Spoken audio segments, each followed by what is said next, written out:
history is unfolding before our very eyes.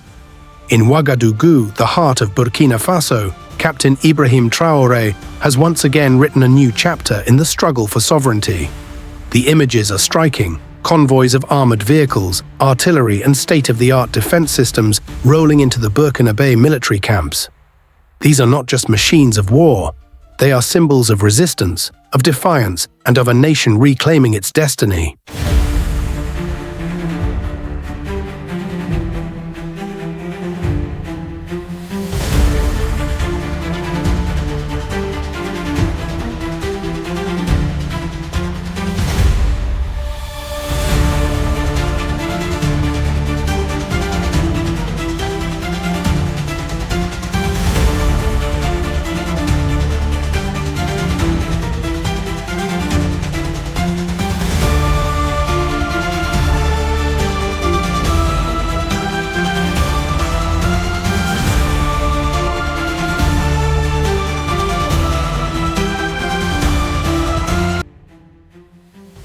For decades, Burkina Faso and much of West Africa have been caught in the grip of insecurity.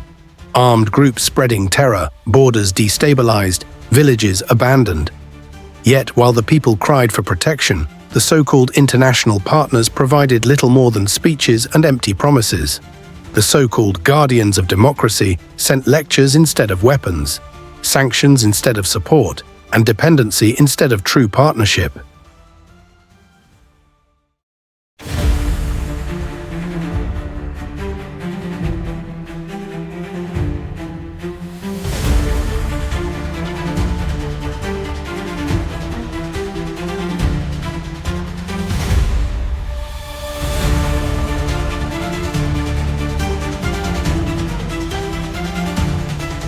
But now the tide is turning. Under the leadership of Captain Ibrahim Traoré, Burkina Faso has chosen a new path.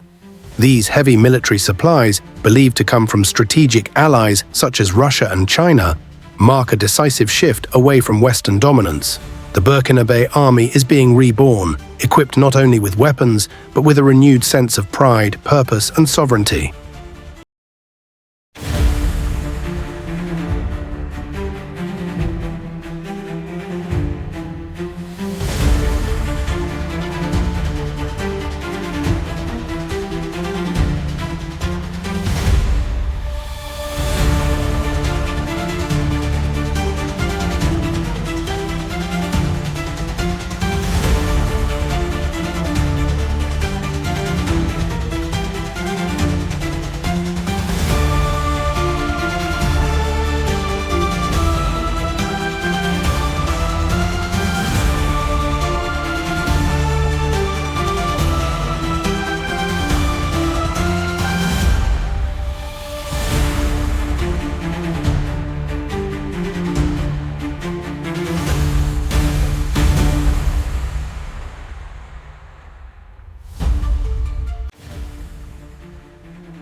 Look closely at the soldiers' faces as they receive this equipment.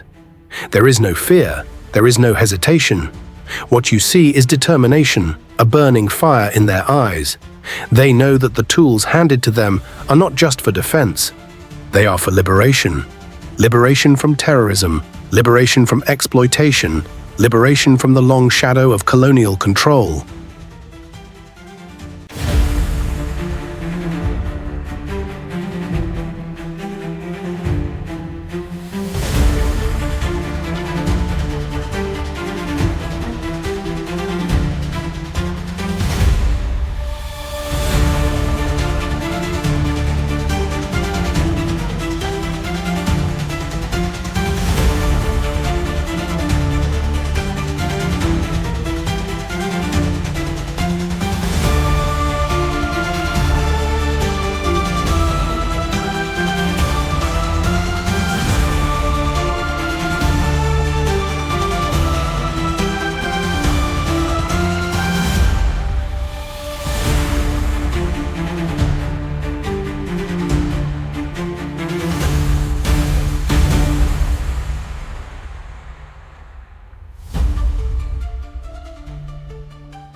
This is not just about Burkina Faso. Number. This is about Africa standing tall, about a continent that has for too long been dictated to finally charting its own course. Every tank, every artillery piece, every armored vehicle that now strengthens the Burkinabè army sends a powerful message across Africa. We will not kneel.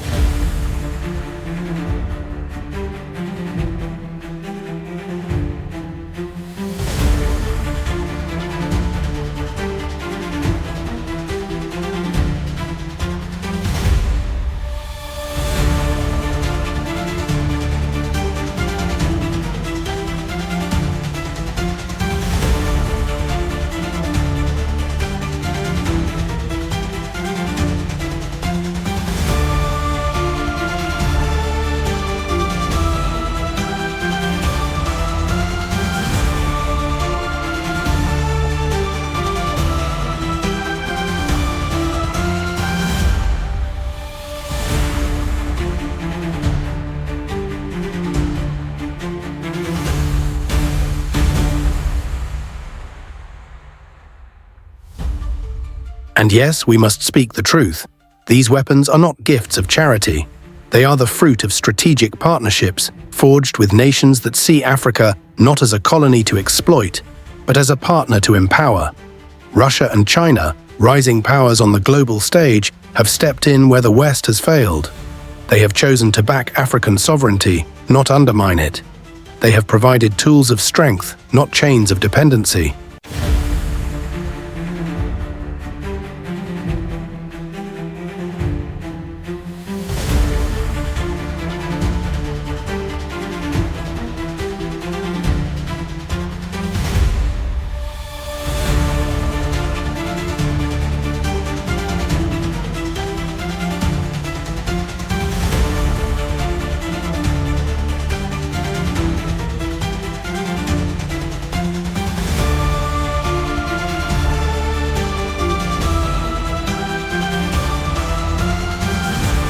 But with this gift of power comes great responsibility.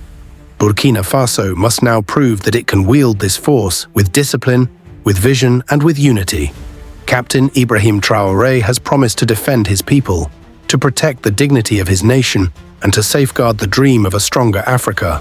The people now wait, watching with hope that these promises will not fade into empty words.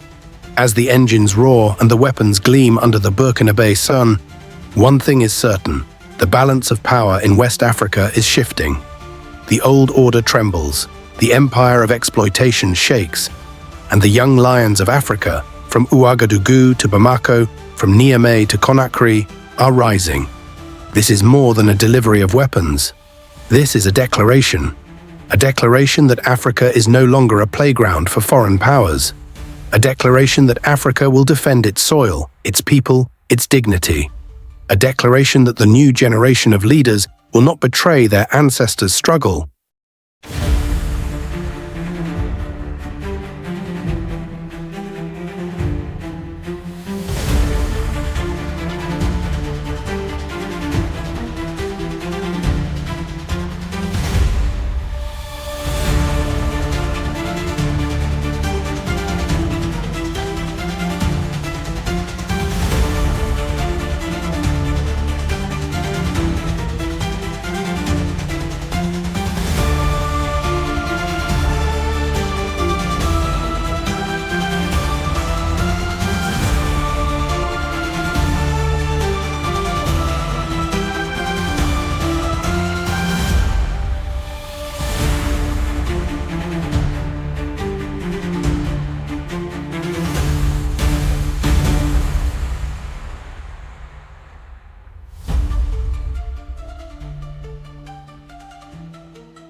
So, as the dust settles over the parade grounds and the heavy vehicles line up in formation, remember this moment.